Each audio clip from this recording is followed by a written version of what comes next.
Tudo bem, meu amigo, minha amiga? Que maravilha estarmos juntos mais uma vez, né?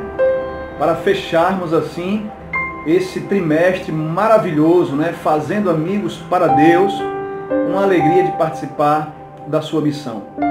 E aí chegamos à lição número 13, né? 13ª lição, um passo de fé. Olha só, foi uma jornada riquíssima, não? Então, vamos fazer aí um fechamento com chave de ouro, né? Lembrando que o tema geral, né, do próximo trimestre é educação. Olha só que maravilha. Então, nós não podemos perder, será outra jornada vitoriosa, né, nesse aprendizado da palavra de Deus, tá bom? Então, vamos aí para a última lição desse trimestre, né? Um passo de fé.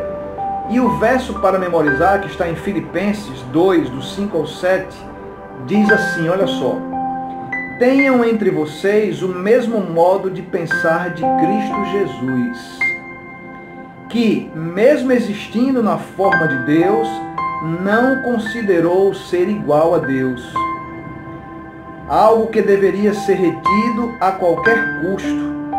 Pelo contrário, ele se esvaziou, assumindo a forma de servo, tornando-se semelhante aos seres humanos. Que coisa, né? Que desprendimento, né, de Jesus Cristo. Então, a gente vai ver aí, nessa lição, né, que é necessário sim, nessa caminhada cristã, nós termos atitude, né? Termos ação, fazermos sacrifícios e nos comprometermos, né? Com quê? Com quem? Com a verdade, né? Então, é preciso ação, é preciso atitude, é preciso comprometimento com a verdade. E aí, quando nós vamos pesquisar sobre verdade, né? Nós encontramos na Bíblia, a Bíblia nos ensinando que Jesus é a verdade, ok? Então, nós temos que ter atitude ao lado de Cristo, ação ao lado de Cristo e nos comprometermos com Cristo, ok? Jesus, ele nos ensina o caminho único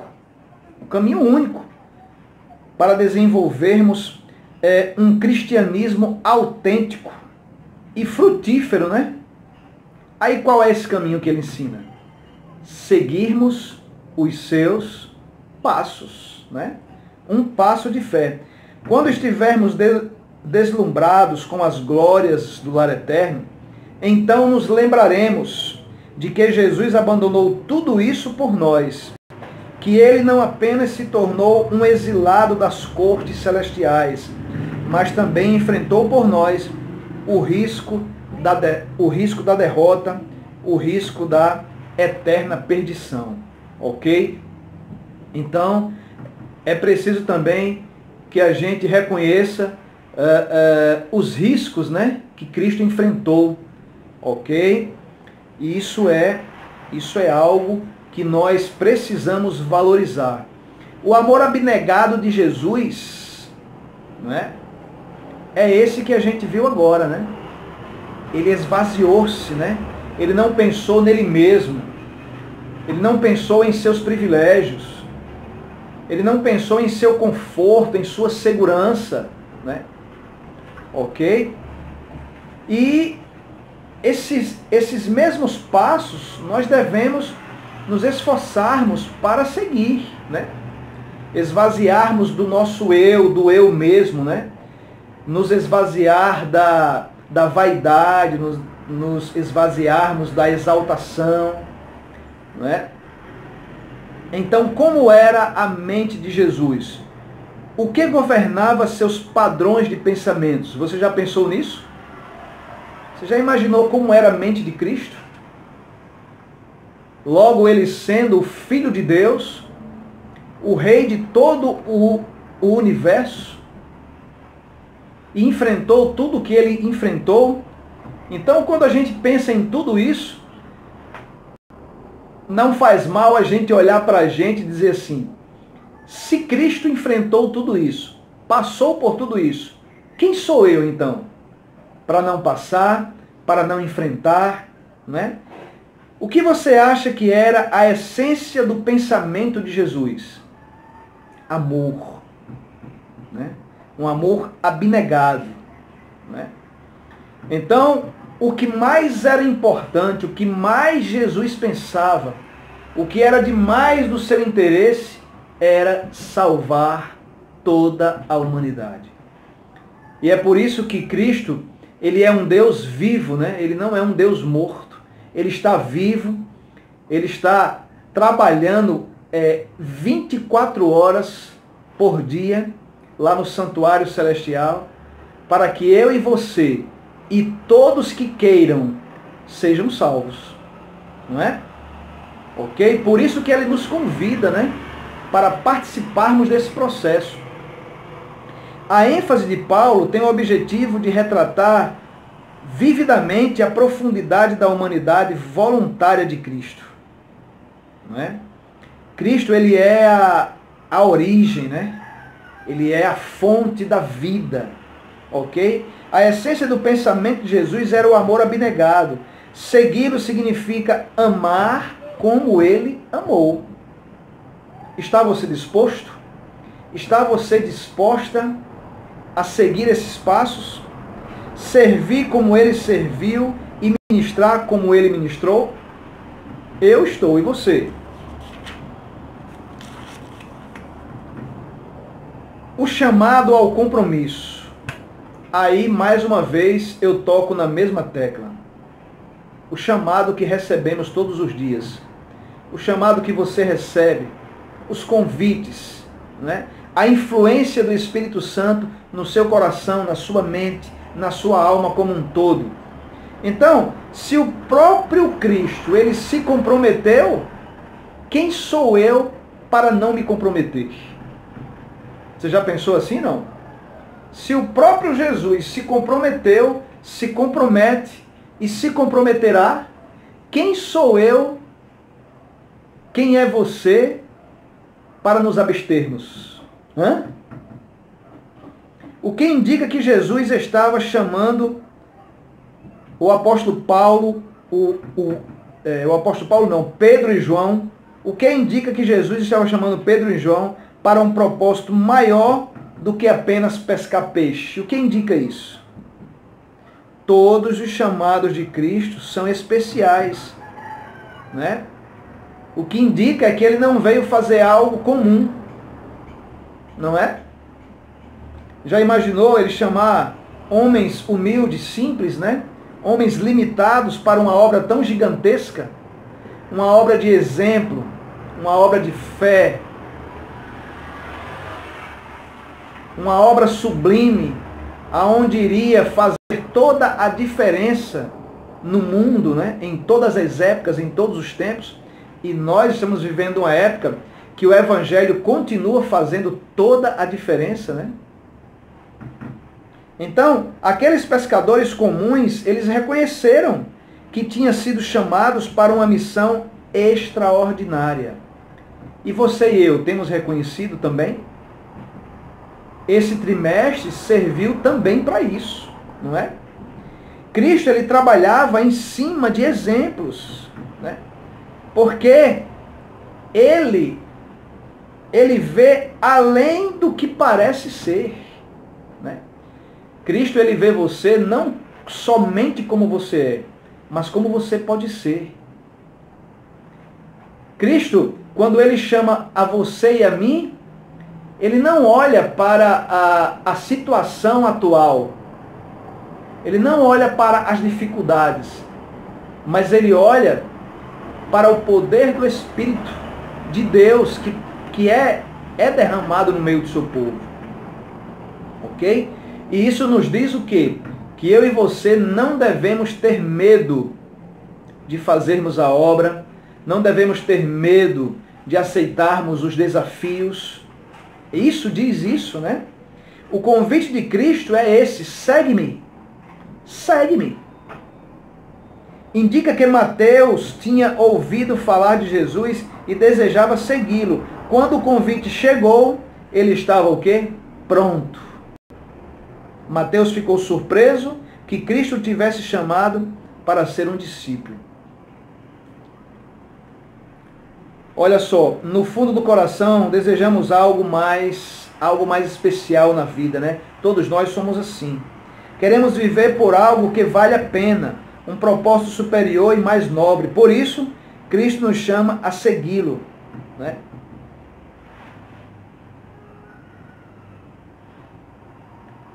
Como eu posso ser considerado cristão? Como eu posso me considerar cristão se eu rejeito aos chamados do Mestre? Se eu rejeito aos chamados de Jesus Cristo? Paulo, ele foi um exemplo, né? O testemunho de Paulo é um testemunho que você conhece, muitas pessoas conhecem, né?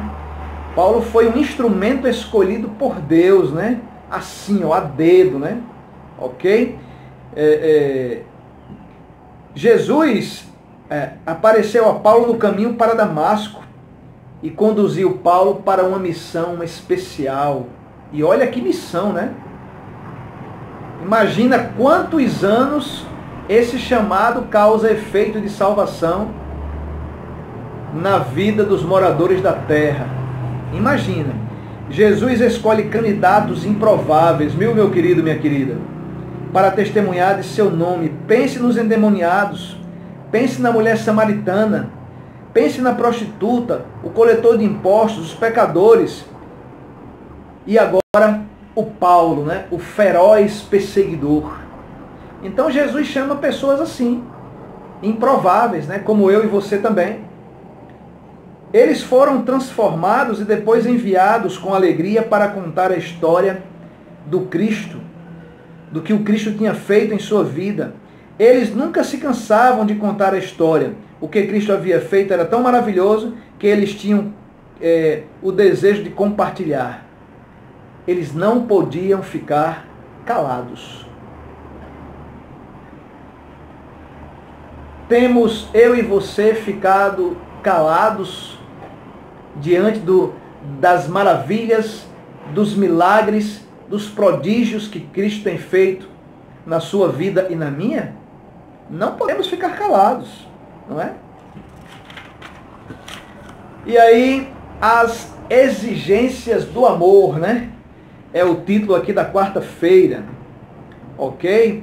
Qual pergunta Jesus fez a Pedro 3 vezes e qual foi a resposta dele? Tu me amas, né? Pedrão, tu me amas, Pedrão? Aí Pedrão só dizendo que sim, claro que sim. Vocês percebem como é fácil a gente falar da boca para fora, né? Pedro negou o seu Senhor 3 vezes. E Jesus obteve uma resposta de amor dos lábios de Pedro 3 vezes. Jesus, ele estava reconstruindo a confiança de Pedro, né? Mostrando que o havia perdoado e que ainda tinha uma obra para ele realizar em sua causa.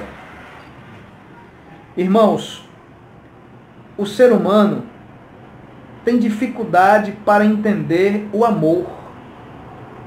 Tem ou não tem? O ser humano tem dificuldade para entender o amor verdadeiro. Por que isso acontece? Uma das respostas é essa que eu vou lhe dar agora. Porque no DNA do ser humano está um ingrediente chamado egoísmo. Nós temos dificuldades de nos desligarmos do egoísmo. Por isso que é difícil entendermos o amor verdadeiro, não é? Ok? Porque somos egoístas por natureza. Tá certo? E aí, o amor divino é ativo, né? Não é passivo. é mais do que um sentimento caloroso, mais do que uma boa ideia. Envolve compromisso e nos instiga a agir. Leva-nos a evangelizar perdidos em desesperos. O amor divino não tem limites. O amor divino é incondicional. Você e eu conseguimos amar incondicionalmente? Quantas vezes eu e você temos negado a Jesus? De várias maneiras, de várias formas, não é?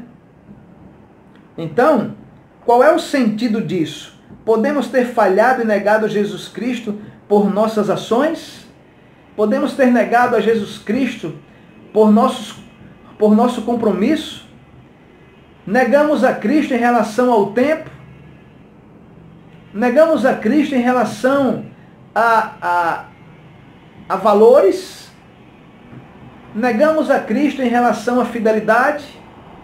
Negamos a Cristo em relação a serviço? É preciso a gente refletir. Não é possível que a gente saia desse trimestre do mesmo jeito que entramos. Aí eu faço como um ditado popular, né? Não tem cabimento. O compromisso do amor. Qual é o compromisso do amor? Qual é um dos compromissos do amor de Deus para conosco? Transformá-los, né? Nos transformar. Né? No fim da conversa entre Pedro e Jesus, dois homens caminham na praia. Enquanto as ondas batiam na areia, Jesus falou a Pedro sobre o custo do discipulado. Ele desejava que Pedro soubesse o que enfrentaria caso aceitasse o convite para apacentar as ovelhas. Não é fácil. Temos que ter coragem. Temos que ter fé. Temos que ter esperança. Temos que ter vigor, bom ânimo. Temos que saber para onde queremos ir. Temos que saber quais são as nossas prioridades. Temos que saber qual é o nosso foco. Temos que saber quais são os nossos objetivos. Tudo isso a gente tem que saber. O que Jesus disse a Pedro sobre o custo do discipulado? Que ele seria martirizado por amar a Jesus. Sabe por quê? Porque o mundo odeia quem gosta de Cristo. Sim ou não? Sim. E por que o mundo odeia quem gosta de Cristo? Porque o mundo jaz no maligno. Aqui é o palco agora, né? Agora, aqui é o palco do grande conflito. Entendeu? Na eternidade, nada do que fazemos parecerá um sacrifício. O investimento de tempo e esforço será recompensado. Que alegria é transformar o amor em ação. É muito bom transformar o amor em ação. É muito bom transformar o cristianismo em ação, a caminhada, a jornada.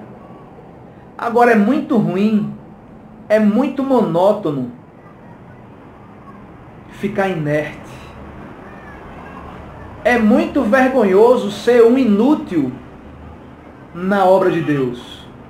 Se você é um inútil na obra de Deus, nunca mais queira ser, porque é vergonhoso ser inútil na obra de Deus.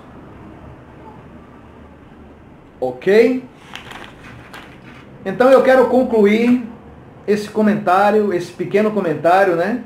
Fechando aí esse trimestre maravilhoso. Olha, gente, muito obrigado aí, muito obrigado mesmo pela companhia. Foram 13 lições maravilhosas. Eu aprendo aqui, você aprende aí, a gente compartilha e a gente vai plantando sementes, né? Jogando aí as sementes na seara e aí o poder de Deus vai alcançando os corações. Tá bom? Então, eu quero dizer para você, quero agradecer aí a todos aqueles que estudam a Bíblia conosco, tá bom? Deus continue te abençoando, te fortalecendo e te concedendo vida e vida em abundância, tá bom? E eu quero dizer que talvez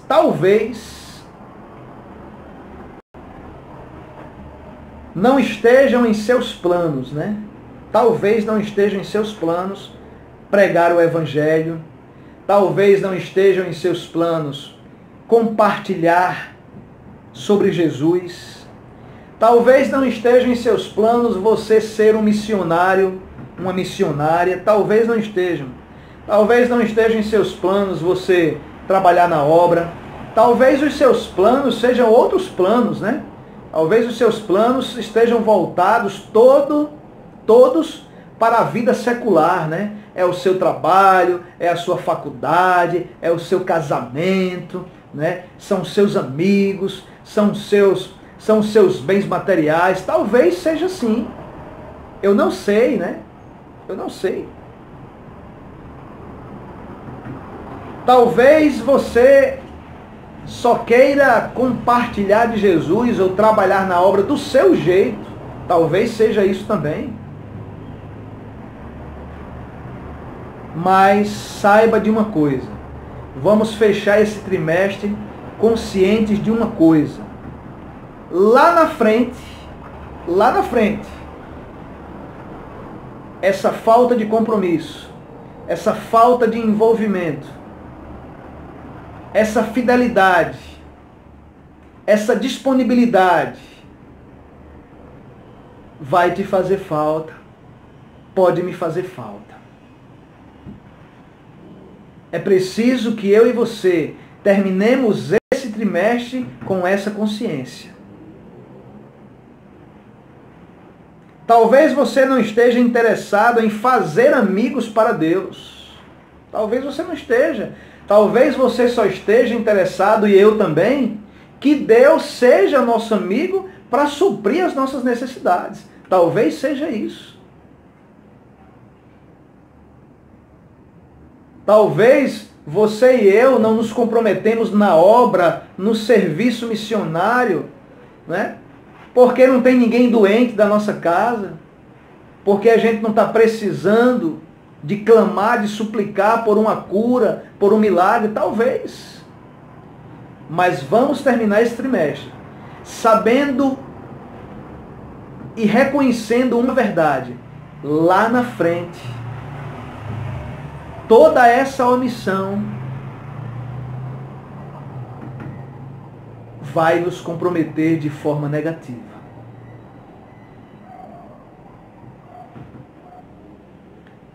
Então, egoísmo, vaidade, exaltação, descompromisso, crítica, deboche, tudo isso Jesus abomina no meio do seu povo. Então, irmãos, Deus te abençoe, Deus me abençoe, vamos juntos para um novo trimestre. Agora saibamos de uma coisa, esse trimestre precisa sim ter contribuído para que eu e você acordemos do sono do descompromisso com Deus. Que eu acorde, que você acorde, que todos nós acordemos. Porque o dia está breve, o tempo nunca foi tão oportuno de se pregar, de se esforçar, de arregaçar as mangas e falar ao mundo sobre as boas novas de salvação, tá bom? Fica na paz de Deus, louvado seja o Senhor, vamos juntos para uma nova jornada, eu e você e muitos, tá bom? Aonde Cristo é o centro, é o tudo da nossa vida. Vamos orar?